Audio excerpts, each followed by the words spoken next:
Mr. Speaker, sir, before actually moving on, I actually like to do 4 main points of contention I have with the first proposition speaker. Firstly, Mr. Speaker, on the first main point of contention, who actually takes care of the elderly people, ladies and gentlemen. The first proposition actually brought up that there are such avenues such as old folks' home and charity organizations which actually help take care of these elderly people. Yes, we say we rather leave the taking care of these elderly people to these charitable organizations rather than actually paying the children to actually look after their elderly parents. Firstly, because, Mr. Speaker, we understand that these adult children, firstly, they might be too busy with their work or other matters. They do not have the adequate expertise or training to actually take care of these elderly parents. Thus, ladies and gentlemen, we believe that we should not let the children take care and more pay them to take care because we are actually increasing the risk of these elderly people actually getting injured due to their lack of expertise and lack of training, Mr. Speaker. Now next, sir. Moreover, ladies and gentlemen, we should pay the children to take care of the elderly parents because the medical fees are actually very high in Singapore, ladies and gentlemen. We actually they failed to notice that there is actually other alternatives in Singapore. Like for example, the government is actually giving people who are taking care of their elderly parents, like maybe tax rebates or maybe even offering subsidies for medical, even higher subsidies for medical treatments when they bring them to hospitals, Mr. Speaker. And moreover, ladies and gentlemen, on to my third main point of contention, which from the first opposition speaker. She mentioned about aging population in Singapore and a lot of resources is actually needed to actually keep this country running due to this aging population. Then, Mr. Speaker, I want to ask them that if you're actually going to pay the children to actually take care of their elderly parents, won't it be an additional burden to the government on top of all the necessary resources needed to actually keep the country running? Both down, thank you. This will be an additional burden to the government because financially it will have to set a part of its annual budget to actually pay these kind of children to actually take care of their parents, Mr. Speaker.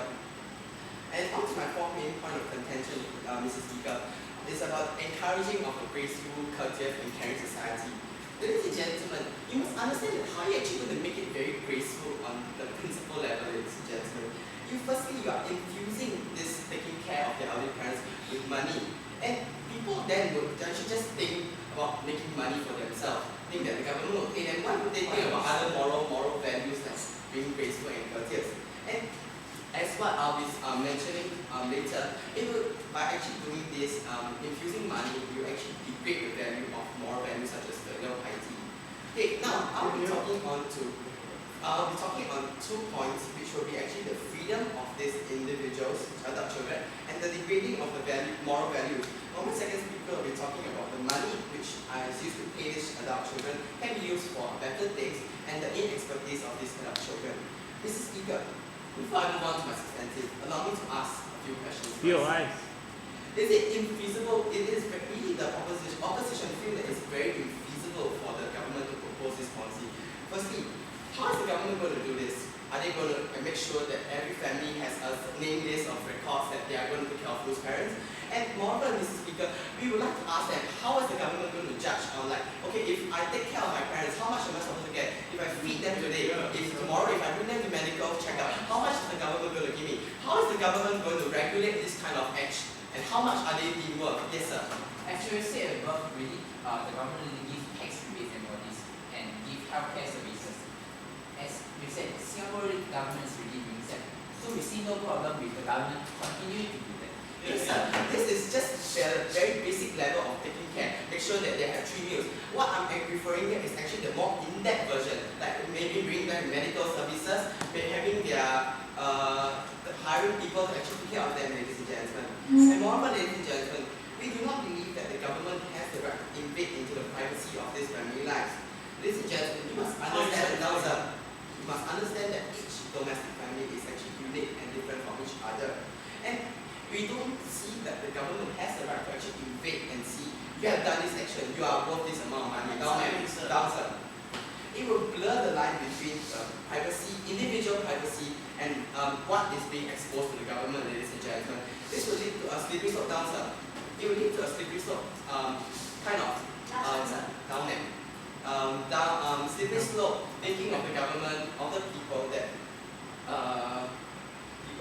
the government might actually pry more into people's privacy, like and we do not see that there is a need to implement this kind of policy because we see that in status quo there are we see that there are sufficient avenues for individuals to look after their welfare of their elderly people.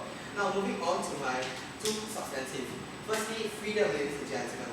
Ladies and gentlemen, actually paying these adult children is somehow like signing an invisible contract with the government, ladies and gentlemen. You must understand that.